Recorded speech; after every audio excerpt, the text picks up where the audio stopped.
Well, welcome. And I'd also like to welcome my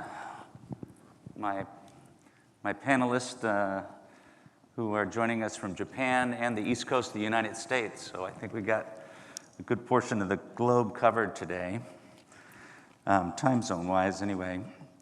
So I'd like to introduce Mr. Tomoo Yamauchi, who is the Deputy Director General for ICT and R&D and for Cybersecurity Policy for Japan's Ministry of Internal Affairs.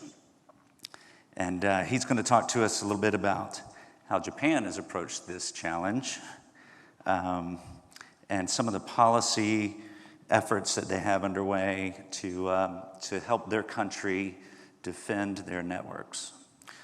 Also with us from the East Coast is Mr. Babak Pasdar, who is the CEO and CTO of Acreto Incorporated. This is his third startup, all related to cybersecurity. And I think he can help us see this challenge from the industry view.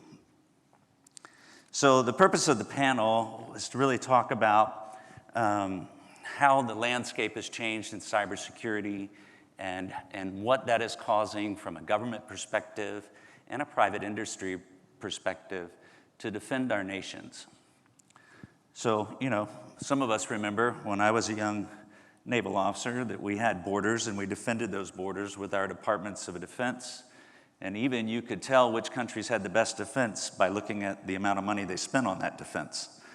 And with cybersecurity and the interconnectivity of the world, that has really kind of changed, right? The cost of entry and to enter into a cyber attack is much less than it is to deploy an aircraft carrier. And so that's changed the landscape. Also, it was easy to see in the early 90s what were friendly networks versus what were adversary networks, because they were typically on different transponders on a satellite. And we also could identify domestic networks, and those typically were terrestrial line internal to the countries. Today, that's all converged into one mesh, right? It's all there. You know, there are no longer standalone banking circuits. They're on TCP, just like the rest of the world. And so that has opened up extreme opportunity for us from an economic perspective and from connecting disparate people around the globe.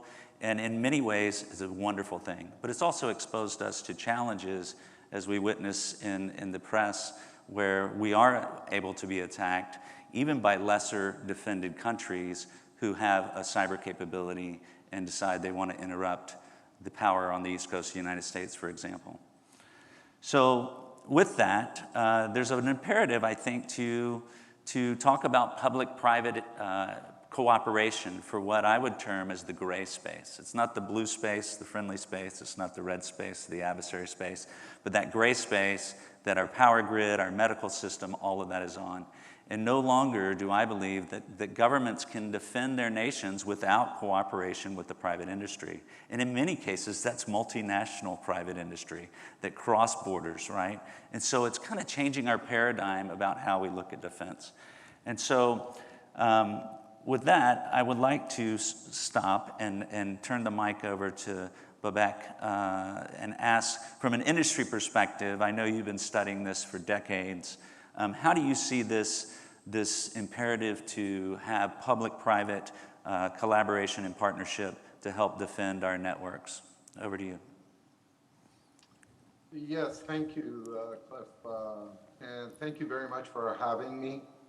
I think the first place to start is what kind of challenges the private industry and the public has to contend with.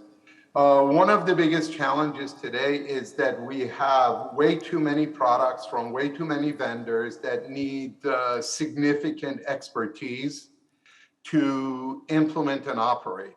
As a matter of fact, just in the US alone, there's close to 1 million person shortage of cybersecurity expertise. And that is problematic because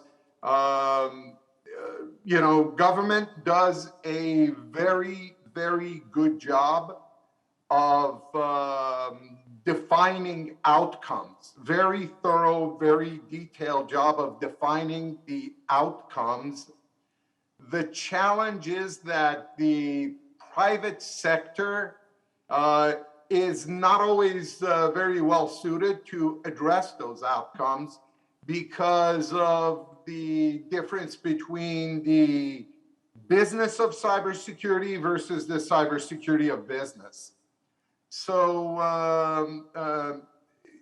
there's a new imperative that needs to take place where government needs to collaborate with the private sector, and part of the driver needs to be that government needs to take the lead on on driving the outcomes and the means and methods that need to be used to achieve those outcomes en masse. Not just the Fortune organizations that, albeit burdensome, can afford the technologies, can afford the products, can afford the people, can afford the ongoing complexity in operations. But how do you achieve those outcomes with mid-market organizations, small, mid-sized businesses, even the consumer?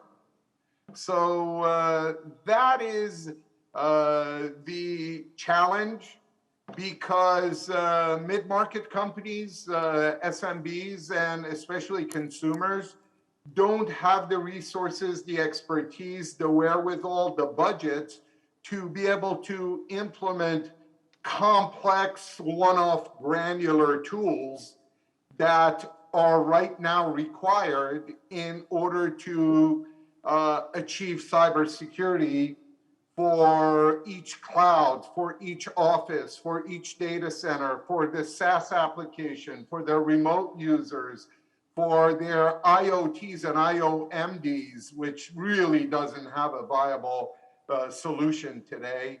So we need a little bit of a different approach that can not only support the other than Fortune organizations' ability to secure themselves, but be able to span the diverse and distributed array of technologies that all of organizations, industries, societies, and economies have to contend with today.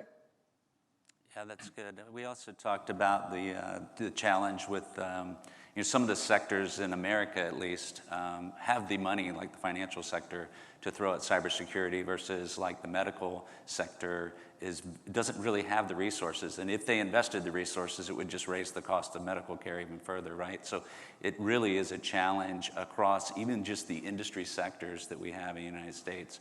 And I bring that up because I'm going to ask Mr. Yamauchi about his thoughts on that after he's done with his intro. But did you want to add anything to the sector perspective there, Babak? Yeah, no, sorry, please go ahead, Doug. Okay, thank you. Yeah, first, I'd like to explain the whole picture of the cybersecurity policy framework in Japan.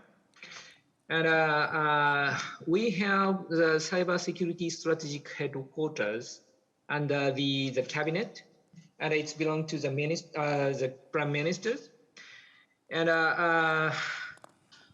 we have the headquarters has several ministers with relevant critical infrastructure sector related, so such as financial, or the communication, power electrics and energies, and logistics, so and so on. Now we have 14 critical infrastructure sectors. And other topics, that we just established a new cybersecurity strategy. It's decided by the cabinet last September, just after the Olympic Games. So it means include the lesson learned from the games, and the lesson learned from the incident or the preparation of the protection of critical infrastructures. And the main term of the new cybersecurity is the cybersecurity for all. So just you explained the cybersecurity, we can say that the cyberspace is now becoming a public space, so where all stakeholders participate. So because the network internet is connected to everyone with global IPs, and if you search the World Wide Web search, you can connect everywhere, every space, every time. So otherwise, you can be connected by everyone globally. So we have a lot of merit and a lot of risk. So we can trade or we can manage. We have to manage. So the merit of the connecting the network and cybersecurity risks. And I would like to explain the preparation for the games, but I explain later. That's my first comment. Yep, and we talked earlier about how you viewed that as not just government, but the internet service providers and the security companies, as well as the people of Japan being a part of that policy. And I thought that that was very interesting that you included the population. I think perhaps in our country we think about government and the internet service providers and the cybersecurity providers, but we don't ever often think about the individual user. And I think that's a very interesting approach because honestly, I connect to my work via my phone, and that connects to a defense contractor, right? And so it does come down to the individual user, right? So Babak, if I could go back to you, the dichotomy of the ability to afford good security. Can you talk about ways that possibly we can mitigate that either through policy or technology, and just your view on how we get the cost of securing a network down to something more reasonable that is something that everyone can afford? Yeah, thank you, Cliff. What you just asked is perhaps the toughest question that we, and by we, I mean both government and private sector, need to address in a very meaningful way. When you first started your comment, the countries with the biggest economies right now on the internet side have essentially, they represent just this big, huge glass house, and everybody else in the world are kids with rocks. So the risk is ours. The risk is ours to manage. The risk is ours to contend with. So to go and ask organizations to reinvent the wheel in a very unique way for their organization, and then reinvent it again next year, and reinvent it again the year after that, and reinvent it again the year after that, to deal with the dynamic threat and technology landscape is not reasonable. I spent a lot of years designing, architecting, implementing, operating large-scale global infrastructures for some of the largest companies in the world. The problem was that I looked at other markets, smaller organizations, and they just couldn't even come close to competing. So I spent a lot of time trying to figure out what the right answer is. And I've come to the conclusion, and you mentioned that I've had multiple startups. Every one of my startups have been focused around one concept: delivering security as a utility. This way, we're not asking organizations to reinvent the wheel, and how they reinvent the wheel and the trueness of the wheel really depends on the capabilities and resources of the organization. The key is, from a society perspective, to deliver uniform and consistent security across the board. And that's what delivering security as a utility does. So with security as a utility, and I believe carriers really represent the biggest opportunity to deliver this model. But with that, it no longer matters what the technology is. You can have access technologies or application delivery technologies. It could be a mobile device, remote user, a branch office, or it could be cloud, SaaS, data center. It doesn't really matter. It could be IoTs and IOMDs. With security as a utility, it doesn't matter what the technology is, where the technology is, what network or networks the technology is connected to, or even who owns it. I believe that that is the key to addressing this challenge, so that organizations can have security they can turn on rather than have to build out. Yeah, so I picked up on that in our intro, and I really appreciate that approach. I think the key point there is it takes innovation. You know, our approach to date has been everyone's trying to solve it, and therefore we have a whole lot of tools, none of which are holistically solving the problem.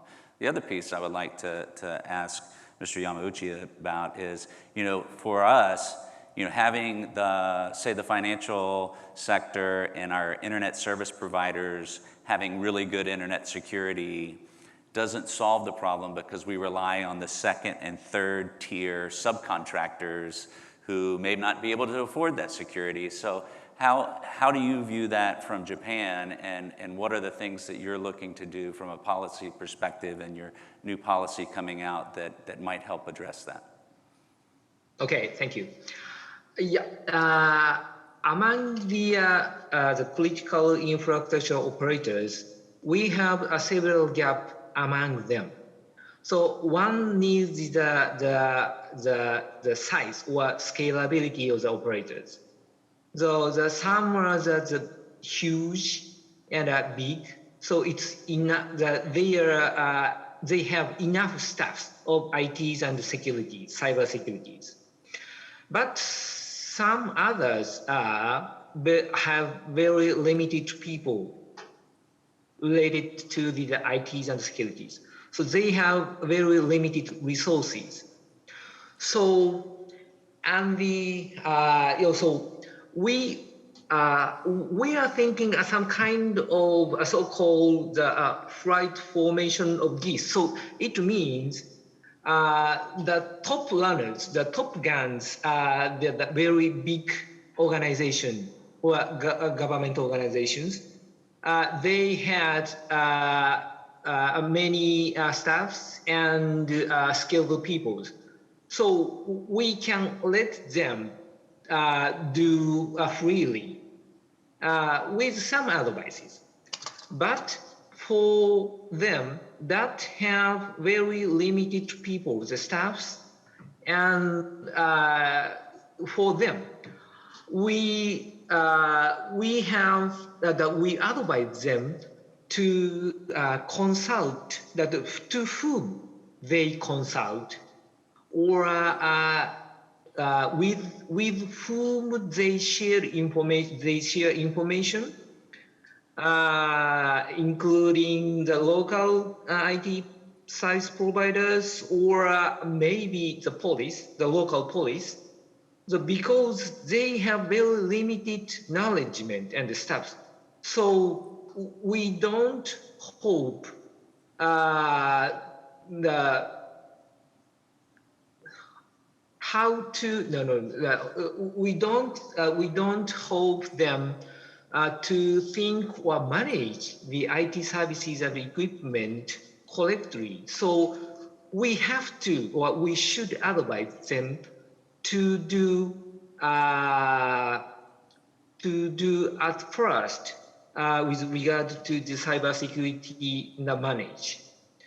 So in the new cybersecurity strategies, the theme is cybersecurity for all. In other words, no one left behind. So we include the stakeholders not only as the CIP providers, the IT service providers, but also the people, the young people, the digital native, and the senior people with a less knowledgement. Now we are forming the local committees to advise and give them the right piece of the knowledgement at first. And that policy is coming out in March timeframe, is that correct? Yes, the community, we will start the community from the next fiscal year, so from April. Okay, I think I want to read it, actually. Oh, okay. Now you can find the full text of new cybersecurity strategy at NISC, www.nisc.gojp. So if you are interested in the cybersecurity strategy, you can read it. Okay, excellent. So we have just a few minutes. Let me give the mic back to Babak if you have anything you want to close with. Yes, so I think there is a new and emerging challenge that today's security technologies are not necessarily well suited to address. And any initiative, service offering or mandate-wise should account for something that Mr. Yamauchi referred to, which is how everyone is interconnected.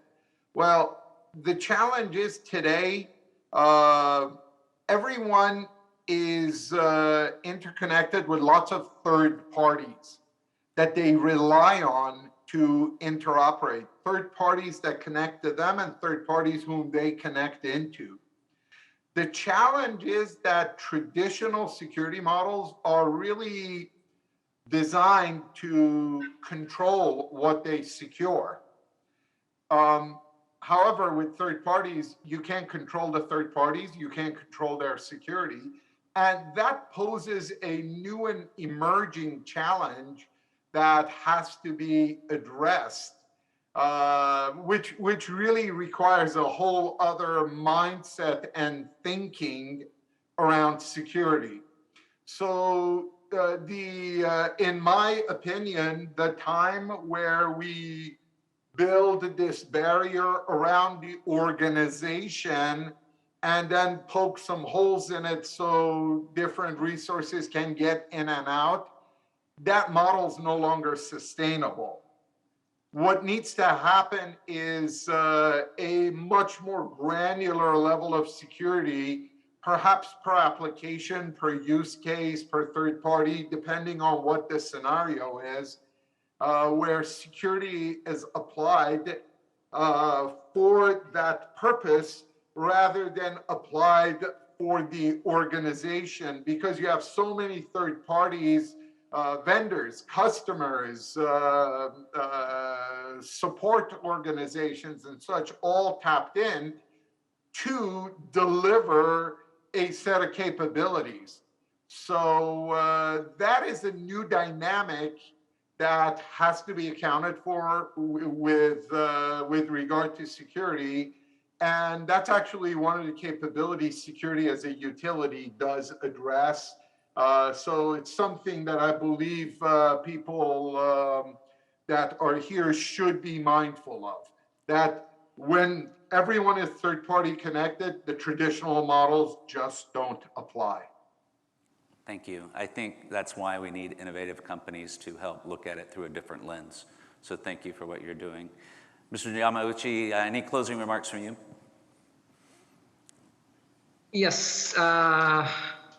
So we have many stakeholders, and one suggestion from me, the government, for the larger or the skilled organizations, we should advise or suggest that they should do some kind of risk management. And please think of the participation of C-level people, because they should think cybersecurity risk as a part of governance. And the smaller peoples, as I explained before, we advise you to think to whom you consult, because you may not have a lot of knowledge or relationship. So please, you should find to whom you consult, or with whom you share some kind of information. That's my final comment. Okay, well, thank you. Thank you so much for the time challenge and meeting late last night, your time to get to discuss this. And also, Babak, I know it's a little bit after hours there on the East Coast right now. I learned a lot from you guys, and I have to say that your themes being on different sides of the planet, 14 hours apart, you had some of the same exact themes about this challenge, about moving cybersecurity down to the lowest level and making it affordable. I think the concept of leave no one behind from a cybersecurity perspective, that's very much what Acreto is trying to do. So thank you both for your time and for discussing your perspective of what I see as probably the challenge of this decade. I don't think we can go another 8 or 9 years before we solve this one. We've got to figure out how to secure our networks, and that includes private industry, that includes our infrastructure. So thank you for your time and joining us here in Hawaii. Thank you. Thank you very much. Okay, take care now. Okay, thank you for your attention. Hope you guys enjoy some good weather.